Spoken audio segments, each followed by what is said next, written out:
Hi, I'm Diego, and I'm part of the developer relations team here at MongoDB. MongoDB is a modern database, and you can install it in several different ways. So we are going to review all these ways, from local installation into using the cloud, and then we are going to do a deep dive on how to use MongoDB and how to install it using Docker. And as you can see, here I have how to install MongoDB Community Edition. Community Edition is the source available version of MongoDB that you can install if you want directly in your computer. But I don't advise you to do this. So don't install stuff directly in your computer.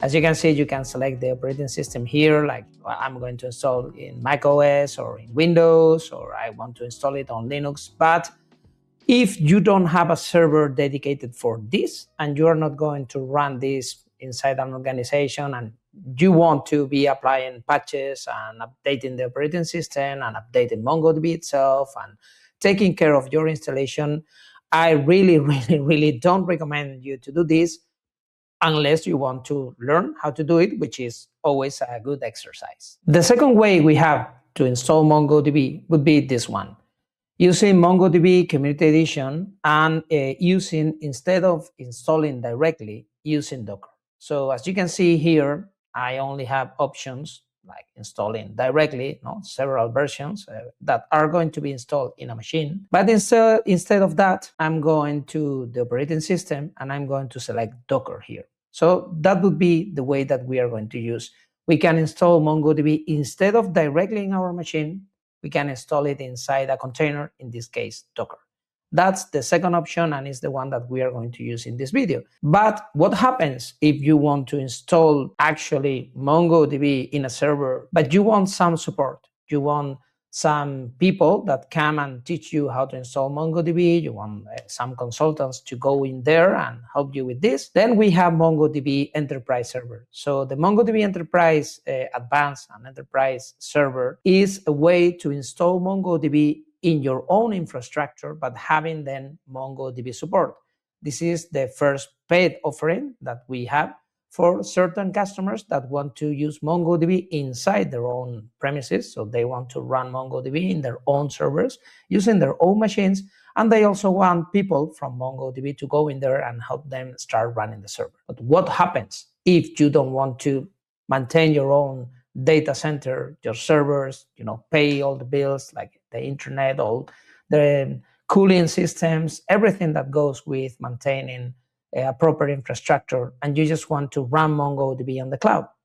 Then you are going to use MongoDB Atlas.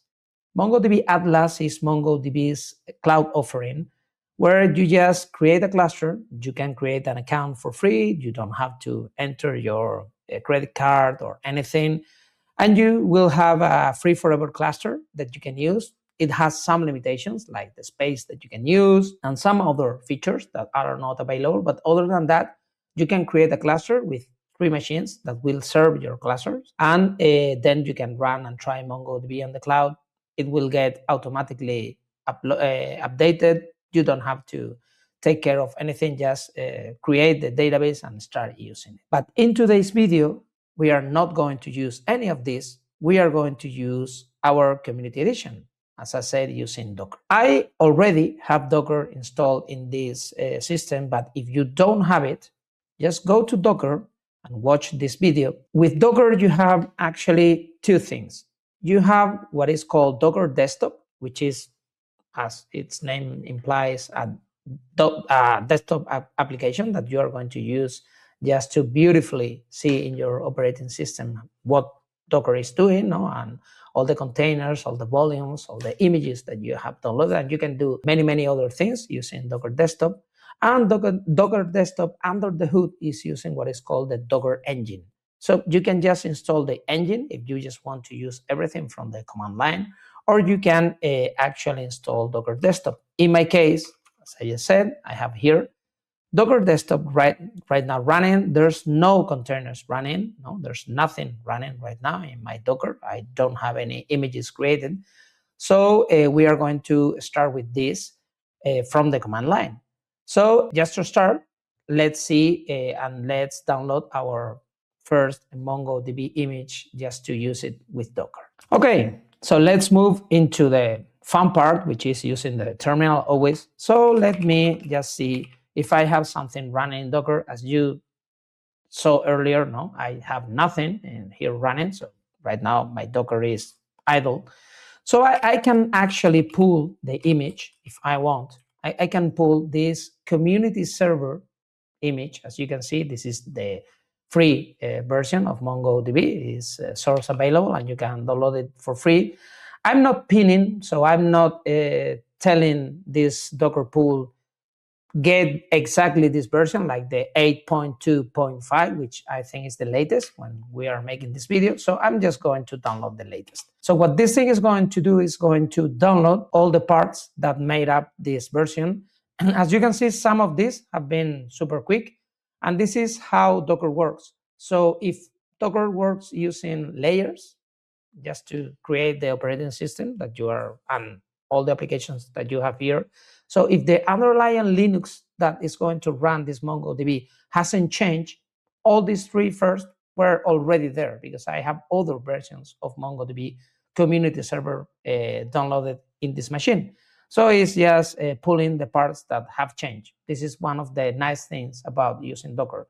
You just download the parts that are different between different versions of the same image, which is always nice.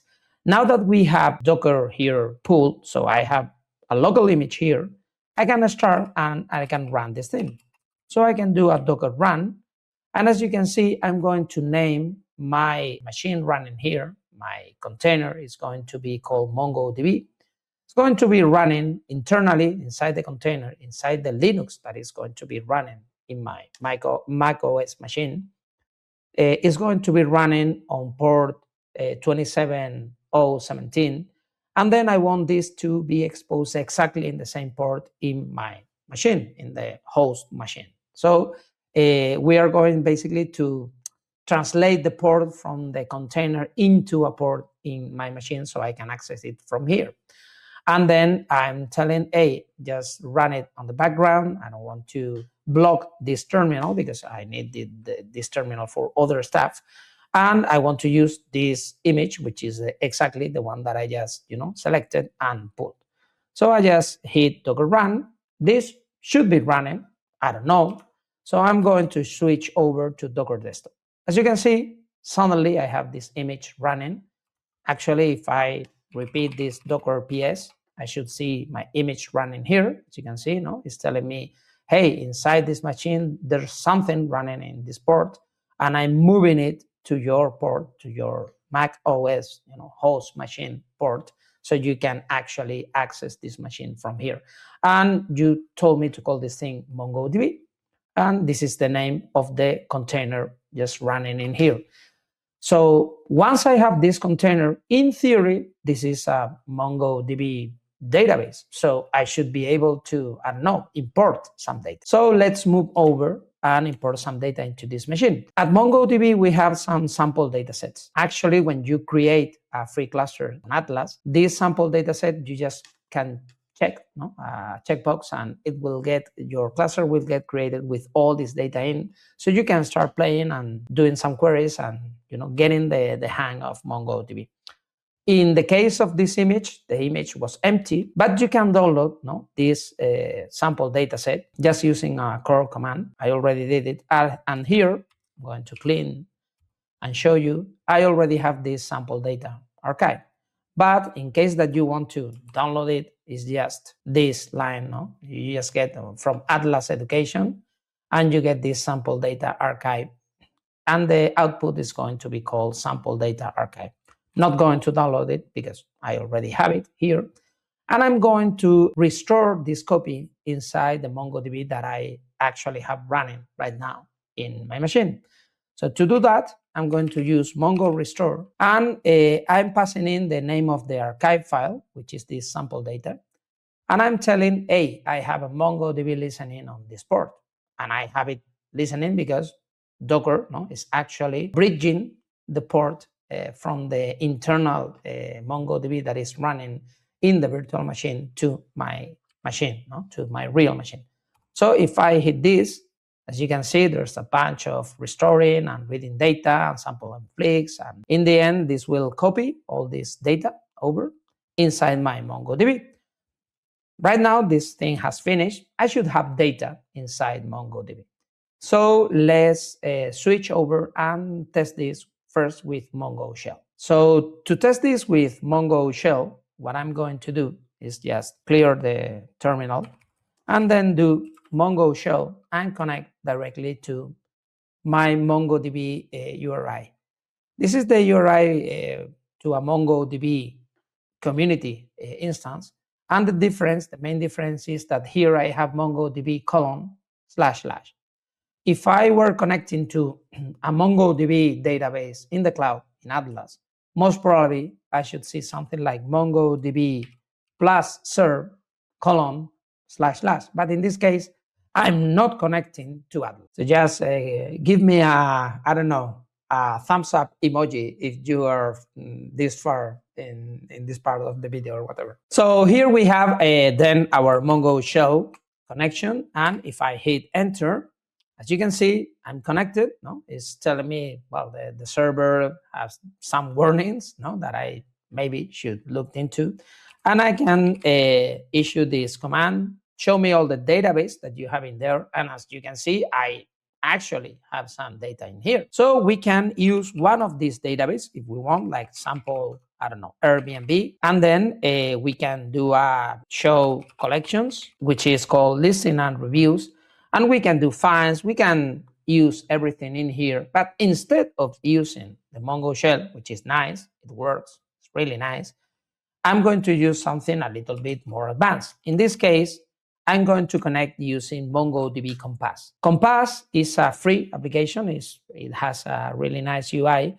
And this is basically the UI for those MongoDB installations that doesn't have a UI. So if you are running MongoDB Community Edition, or you are running Enterprise and you want something nicer and not just using the console, you can use Compass.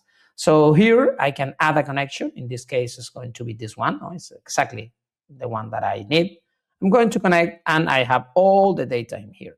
So I can go to the sample Airbnb, listing and reviews, and I can move around here. It's good if you have a look at Compass because you can change the data from here. So you can edit the data from here if you want and do an update. If you are into that, you can do finds from here. So you can run queries from here. You can do aggregation pipelines.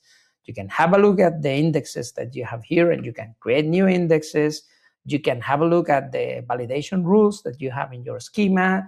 And you have this new AI assistant. So there's like a bunch of stuff that you can do right now with Compass. I'm just going to use it just to show you that we actually have imported some data. And this is nice, but I want to write a really, really small and simple application using Node. So to do that, I'm going to exit my Mongo shell. I'm going back to my shell. I'm going to clear out the console.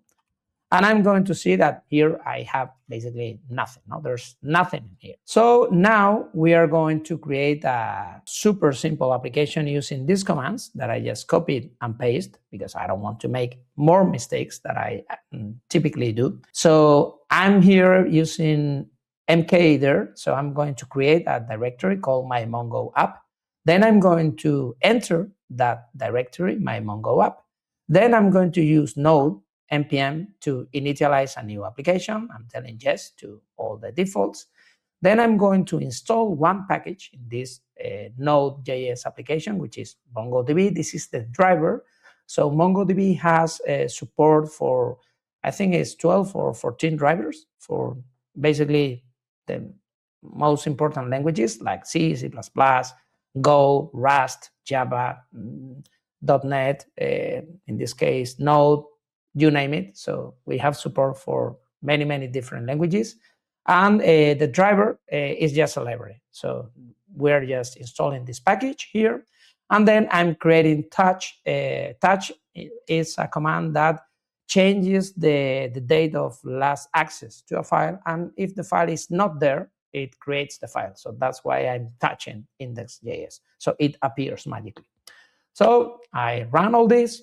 And as you can see, this is created, no? This application is initializing it, and then is installing the MongoDB.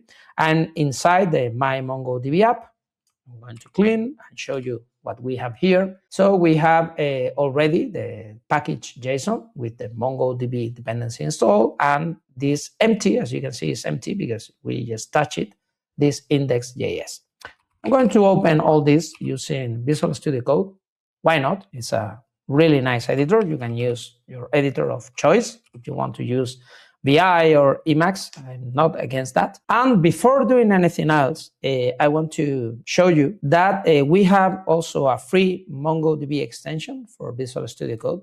So you can connect to MongoDB using the shell, as we already saw, or I can connect here using a connection string, and I can enter MongoDB : // and connect to the default port. As you can see, again, I can see the same data that I just saw using the Mongo shell and using Compass. The nice thing about this is I can go in here and I'm inside my editor and I can have a look at the documents. I don't need to abandon my editor. So I can come in here. You can even change things if you're allowed to do that. So you can edit this document and I can go in here and change this. And then what happens when you hit Control S or Command S? It gets saved. So in this case, it will get updated. So you can change stuff from here. You can run queries. So it's a really nice way to also have a look at how your data is structured. So if you are not remembering the name of a field, it's super easy to come here and have a look, and have a peek. But I wanted to write an application, so I'm going back to my super empty index. And again, I'm going to use the copy and paste oriented programming paradigm. What I just copied in here is the simplest, more dumb application that you can have in Node.js. And believe me, I'm not an expert in JavaScript or anything. So here we are requiring the MongoDB. So we are importing basically this package, this library, MongoDB, our driver. And then we are instantiating the Mongo client from that library. With the Mongo client, we can create a connection to the database, passing in a URI, which is the one that we've used like many times before. And with this client, I can basically connect. This is inside a try-catch, just in case that something goes wrong. In this case, I'm not catching any things that could go wrong, so I'm not catching any exceptions, but you can do it. I will leave this as an exercise to the reader, just if you want to create better code than the one that I'm writing here. But here we are waiting until this client connects. And when the client is connected, then I can start saying, okay, I want to access this database. In this case, is none of the database that we have. So this test database is not there. So database for this video. So you believe that this thing is not there. And I'm going to create a collection called people. Well, it's going to be called people. Then I'm inserting other Lovelace, for instance, and it will have a created attribute. So it will have these two fields, name and when it was created. And what I'm doing is I'm inserting this one, waiting until the insertion is done. Actually, this is returning the number of documents inserted, and everything went okay, and the ID of the newly inserted document. And after this, I'm passing here an object, which is an empty object, because I want to find everything that is inside this collection. One of the nice things about MongoDB, another nice thing, is when you are writing code, you just work with the objects in your system. So if you are writing Java code, you will use Java objects. If you are using Rust, you will use structs. In the case of JavaScript, this is just a literal object in JSON format. So when you want to express an object in literal form, in text form, in JavaScript, you use JSON because this is JavaScript object notation. So I can pass in this literal object. It's telling me, hey, you want to pass in this thing? Yeah, pass in there. So basically, it's not that MongoDB works with JSON all the time. MongoDB works with the objects in memory that your programming language is working with, and then is sending that in binary format directly straight into the database. So no need to mix this with some strange language or using text or concatenating stuff. It's just, all binary, like directly, in this case. So I'm printing everything. Will this work? I don't know. I will save this index. I want to run this thing. So to run this thing, I will open a console here, terminal. I don't know if this terminal is running. Yes, it's running. So I'm going to clear it up, and I'm going to do a node index.js. And as you can see, all docs, which is this, and it's showing me a list, in this case, an array of all the docs.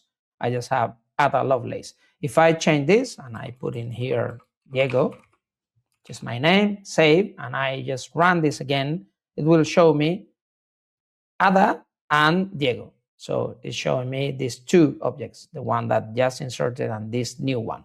So as you can see, accessing and working with MongoDB inside a container is is super easy. The container is here and it's doing its stuff, but yeah, where is all the data? Where is everything? Right now, everything is inside this container.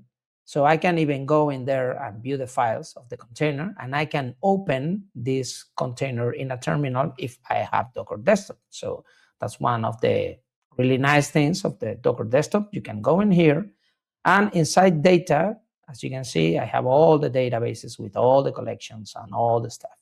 So this is where MongoDB is actually storing its data, in this case, inside community, inside data. And I can go in here, and I can also open, if I want, a connection directly here to my container. So I can go into the container using a terminal like this one. And right now, I'm a regular user inside the container. Right now, I'm not inside my Mac machine. So if I show you name, you will see that this is a Linux machine. It's not my Mac. So that's a big difference with this. This thing is a Darwin machine. So it's a different one. And inside here, you can move around and we can do stuff. Right now, we don't see the data that is inside the container in my machine. We will do that in the next episode, where we will be running not just a single machine. Right now, we have MongoDB, one database, running in just one cluster. But I want this cluster and this data to be replicated. I want to copy this data over to other machines. I want to create what is called a replica set or a cluster. In MongoDB, we always recommend to run everything in high availability with the minimum number of 3 nodes. If you have 3 nodes, we will see in the next episode, you will be able to replicate the data without basically doing nothing. So the data will be moved between the 3 machines. And in case that one of the machines, have a problem or hangs or has to reboot or something happens, the other 2 will have your data safe. So we'll see that in the next episode. I hope you learned something with this one, and see you soon.